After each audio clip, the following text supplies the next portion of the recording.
Should you put a prenup in place before you get married? Prenups are all about trying to delineate assets that exist at the beginning of marriage, separate from the economic situation that's developed during a marriage. And so if you're talking about a couple of young people who don't really have much in assets at all, and they get married, then there's no reason to do a prenup because everything that is developed during your marriage, both of you have contributed to it, whether it's handling all the things around a home or whether it's earning income in some way. However, if there's a relatively significant amount of assets that have been generated from a prior marriage or prior to marriage, then it will be valuable to have a prenup in place. After all, more than 50% of marriages in the long run fail, and it matters a lot about when they fail. But if there's a fair amount of distinction between one person is coming into the marriage with quite a bit of assets that have previously been generated, and the other person's coming in with very few assets, a prenup would be advisable for the person who's got those assets, because then you can protect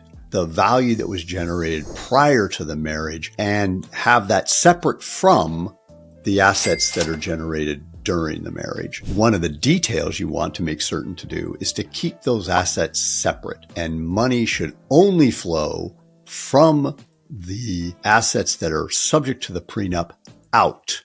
Nothing should ever flow in that's not subject to the prenup into that portion of assets. So it creates a little bit more complexity about your investment accounts and your structure, but it does act to protect the value that's been created by somebody prior to their marriage.